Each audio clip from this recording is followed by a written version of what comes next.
Assalomu alaykum do'stlar. YouTube kanalimga xush kelibsizlar. Avvalambor o'zim haqimda, keyin YouTube kanalim haqida qisqacha tanishtirib o'tmoqchiman.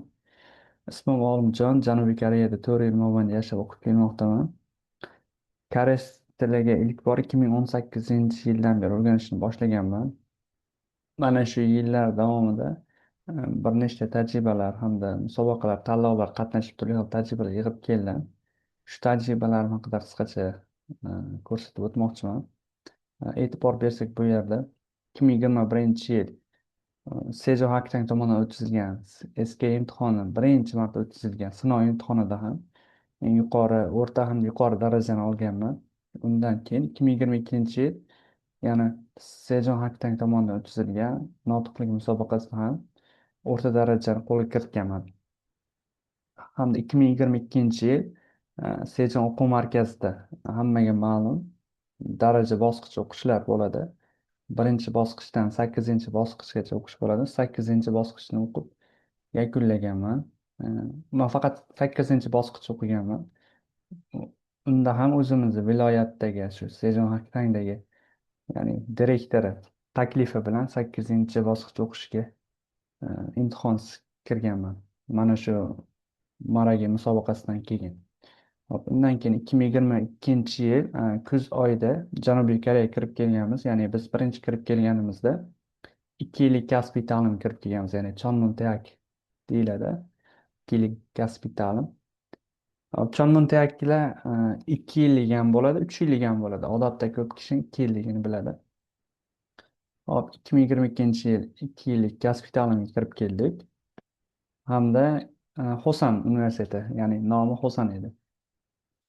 2023 yil shunda Xosan universitetida o'rta hamda yuqori daraja koreys tili darslarini ham eshitganmiz, o'rganganmiz hamda 2023 yil ya'ni o'sha universitetimizda o'tkazilgan ya'ni body program ya'ni chet elliklarni Koreya hayotiga moslashish, koreys tilini o'rganish, haqiqiy koreys tili, Koreya hayotidagi ishlatilgan koreys tilini o'rganish darslarida ham ishtirok etganmiz programma dasturiga.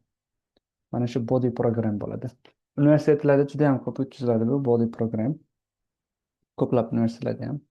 Hop, undan keyin yana 2023 yil immigratsiya dasturi o'tkazilgan, ya'ni Chog'ing program, ya'ni Koreya hayotiga moslashish degan dastur. Odatda bu dastur koreys fuqarosi bilan turmush qurmoqchi bo'lgan chet elliklar uchun ham odatda ko'proq eshitishadi. Biz eshitib qo'yganmiz bu darsni ham. Keyin 2023 yil topik 6 daraja olganman. Ilk bor shu 2023 yil topikdan 6 daraja olganman. Undan oldin O'zbekistonga kelishdan oldin 4 hamda 5 darajalarim bo'lgan. 2023 yil birinchi marta 6 darajani olganman. Keyin undan 2024 yil shu 2 yillik kasbiy ta'limni yakunlaganmiz. Avgustda bitirgan bo'lsak, sentyabrdan o'qishimiz Koreada boshlangan. Ya'ni Koreya universitetiga 2024 yil iyun oyida qabul qilinganman birinchi kursdan. Ya'ni Oson universitetimizda oxirgi semestrida o'zi Koreya universitetiga qabul boshlangan, shunda topshirganmiz va qabul qilinganmiz. Hamda 2024 yil kuzgi semestrdan Koreya universitetida ya'ni bakalavr birinchi kursdan o'qishni boshladik. Hamda 2024 yil Koreya universitetida ham birinchi kuzgi semestrda yuqori koreys tili, ya'ni Kogup Hangugo, ya'ni KCG, ya'ni shu koreys tilida matn yozish darslarini ham eshitganmiz. Hamda 2024 yilda ya'ni chet elliklar uchun har ta'tilda o'tkaziladigan koreys tili darslar bor, ya'ni qishki ta'til hamda yozgi ta'til bo'ladi Janubiy Koreyada. Mana shu ta'tilda chet elliklar uchun darajasi qarab gruppalar ochiladi, ya'ni boshlang'ich daraja, o'rta daraja hamda yuqori daraja gruppalar ochiladi. Biz shunda yuqori, ya'ni Kogup Hangugo dasturini o'qishni ham o'qib chiqqanmiz. Hamda 2024 yil Koreada o'tkazilgan mentoring program dasturi bo'lgan. Mana shunga ham qatnashib o'tganmiz. Qisqacha aytadigan bo'lsak, 2025 yilda bilamiz Yonsei universitetida eng katta insho tanlovi bo'ladi. Har yili, ya'ni Hangul ya'ni alifbo kuniga o'tkaziladi. Hop, eng katta inshoot tanlovi Yonsei universitetida, eng katta notiqlik tanlovi Kyonxi universitetida o'tkaziladi. Hop, Yonsei insholar tanloviga ham qatnashganmiz. Bu yerda ham yaxshi tajribalar, yaxshi do'stlar orttirganmiz. Hamda 2025 yil top 6ni ikkinchi marta olganman, ya'ni muddatini yangilaganman. Hamda mana shu yili Savetonga program KIP deyiladi. Ya'ni buni Koreyadagilar juda yaxshi bilishadi. Bu dastur Koreyada yashab turgan immigrantlar uchun ochilgan dastur. Ya'ni bu yerda Savetonga programmi 5 ta darajasi bo'ladi. Top 6 daraja, 6 ta daraja bo'lganda bunda 5 ta daraja bo'ladi. Birinchi, ikkinchi bosqichda boshlang'ich koreys tili o'qitiladi. Uchinchi, to'rtinchi bosqichda o'rta daraja koreys tili o'rgatiladi. Ya'ni koreys tili hamda koreys tili madaniyati. Lekin beshinchi bosqichda u yerda hech qanaqa koreys tili o'rgatilmaydi. U yerda faqat Koreya jamiyatini o'rgatiladi. Koreya jamiyatiga nimalar kiradi? Iqtisodiyoti, siyosati, huquqlari, shu Koreyani butun hamma narsasini o'rgatadi. Hamma ma'lumotlargacha o'rgatib chiqadi. Mana shu dasturni ham o'qishi bo'ladi. 70 soatlik darsini o'qib, imtihonidan ham o'tganmiz, sertifikatini qabul qilganmiz. Buni sertifikati nimaga ishlatiladi degan bo'lsak, ba'zi bir o'qishlar o'tadi, lekin juda ham kamdan kam, deyarli ko'p olmaydi o'qishlar. Bu faqat viza uchun ishlatiladi, ya'ni Koreyada doimiy yashab qolmoqchi bo'lgan yoki Koreya fuqarosini olmoqchi bo'lganlar uchun mana shu sertifikat talab etiladi. Ya'ni F viza deyiladi, ya'ni doimiy yashab qolish vizalar, F2, F5 vizalar bor, ya'ni F5 viza, ya'ni Yongjoyong, ya'ni doimiy yashovchi, ya'ni shunaqa vizalarga o'tayotganda mana shu KIPni 5-bosqich sertifikati bo'lishi kerak. Bo'lmasa bo'lmaydi. Keyin yana bu sertifikat bilan siz xohlagan vizangizga ishlatsangiz bo'ladi. Misol uchun o'qishni bitirganingizdan keyin T10 olasizmi yoki boshqa vizalar almashtirganingizda sizda til sertifikat kerak bo'ladi, TOEIC yoki KIP. KIP bo'lsa viza uchun ishlataveramiz. Buni yaxshi tomoni muddati bo'lmaydi, TOEIC singari. Qisqacha qilib aytganda, TOEIC sertifikatimiz asosan ta'lim, ya'ni o'qishga ishlatamiz. Keyin viza ishlarga ishlatsak ham bo'ladi, hammasiga emas. Lekin KIP sertifikatimiz viza ishlarga, hamma vizalarga o'tadi. Ya'ni til bilish sertifikatingiz asnosida. Xo'p, bu o'zimni koreys tili bo'yicha qisqacha, ya'ni tajribalarim, yiqqan bilimlarim edi. Qisqacha qilib aytganda, bu faqat koreys tiliga oid edi. Boshqa dasturlarga ham qatnashganmiz, ularni qo'shilmadi. Bu yerda faqat koreys tiliga oid. Mana shu. Hop, o'zim haqimda qisqacha shu edi.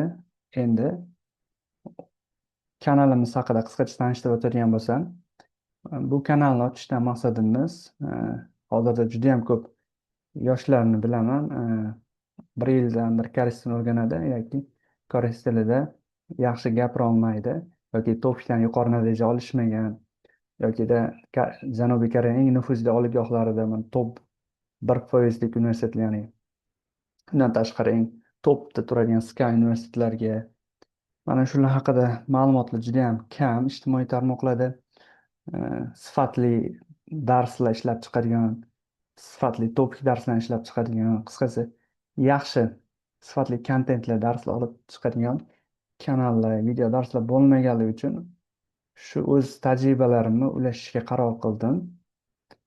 Koreys tilini endi o'rganayotgan yoki o'rganib borayotgan, TOEIC topshirmoqchi bo'lgan, hamda TOEICdan yuqori natija olmoqchi bo'lgan, Janubiy Koreyaning eng nufuzli oliygohlariga o'qishga kirmoqchi bo'lgan do'stlaringiz bo'lsa, albatta bu kanalning linkini ulashib qoling.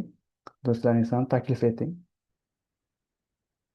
O'quvchilarimiz natijalari haqida qisqacha tanishtirib o'tadigan bo'lsam, odatda o'quvchilarim biz ijtimoiy tarmoqlarda yo'qmiz. Ya'ni Telegram kanalimiz bor, lekin bu yerda unchalik aktiv emasmiz. Faqat yilda bir martagina gruppa olaman. U ham bo'lsa tanishlarim yoki tanishlar orqali o'quvchilar yig'ilib qoladi. O'shalarni o'qitib, tanishlarni yoki o'sha o'quvchilarimiz, tanishlari, boshqalarni o'qishga topshirib berib kelganmiz, lekin ijtimoiy tarmoqlarga chiqmaganmiz, ya'ni ta'lim berish yoki universitetlarga e, topshirib berish bo'yicha ijtimoiy tarmoqlarga umuman chiqmaganmiz. Hop, hozir bir nechta o'quvchilarni natijalarini sizlar bilan bo'lishib ketmoqchiman.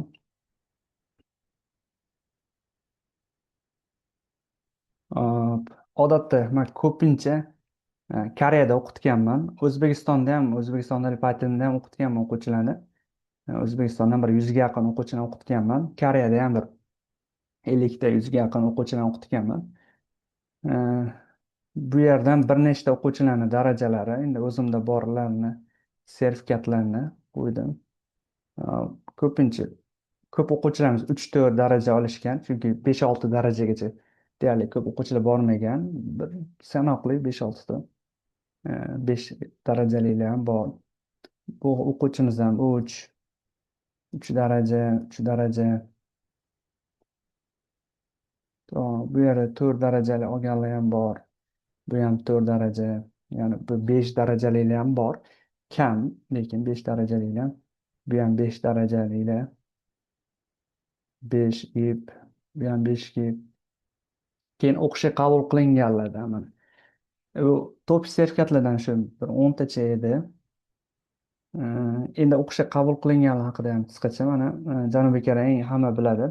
Eng nufuzli oliygohlaridan Sky universiteti aytiladi, ya'ni Seoul National Yonsei University hamda Korea University, ya'ni Korea Tokyo. Mana shu yerga kirgan o'quvchilarimiz bor. Bu o'quvchimiz o'tgan semestr kirganlar ekonomika fakultetiga. Undan keyin yana avvalgi o'tgan yillari kirgan o'quvchimiz ham bor. Bu ham Korea universitetiga. Hop, bu o'quvchimiz ham bor. Bu ham Korea universitetiga. Bu rasmiy edi, faqat PDF qilingan variantda. Hop, Hanyang universitetiga qabul qilingan o'quvchimiz bor. Hanyangga 50% scholarship agar e'tibor berilgan bo'lsak, mana bu yerda 50% scholarship olganlar. Ya'ni til sertifikati bo'yicha mana bu yozib qo'ygan Excellence in Language. Ya'ni til sertifikatiga olganlar 50%. Undan keyin Kyonhee universitetiga qabul qilinganlar bor. Keyin Sogang universitetiga qabul qilinganlar bor. E'tibor bersak, Janubiy Koreyaning eng top 10 talikka kiradigan universitetlarni ketyapti. Ya'ni Koryote, Hanyang, Chungang universiteti, Sogang universiteti, hozir Chungangga ham yetib kelamiz. Hop, bu Chungang universiteti, Chungang ham top 10 talikda turadi Janubiy Koreyada. Hop, Chungang universitetining yana scholarship olinganligi haqida, ya'ni kontrakt 5,320,000 won bo'ladigan bo'lsa, stipendiya mana kamyonek degani, ya'ni kamyonek qisqartirilgan summasi, ya'ni 2,660,000, ya'ni bunga ham 50% scholarship berilgan. Mana bu yerda yozilgan haqiqiy to'langan summasi 2,660,000. Bu o'quvchimiz ham til sertifikatiga olganlar.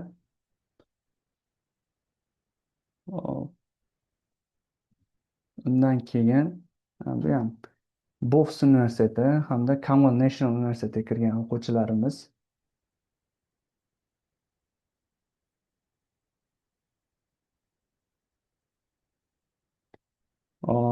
Qisqacha o'quvchilar natijalari haqida qisqacha tanishtirib o'tdim. Odatda bizni darslarimiz hamda o'qishga topshirib beradigan o'quvchilarimiz odatda yuqori universitetlar, nufuzli oliygohlarga topshirib beramiz odatda. Hop, YouTube kanalda yurgizishdan maqsad ham shu, sifatli ta'lim berish hamda sifatli kontentni yetkazib berish.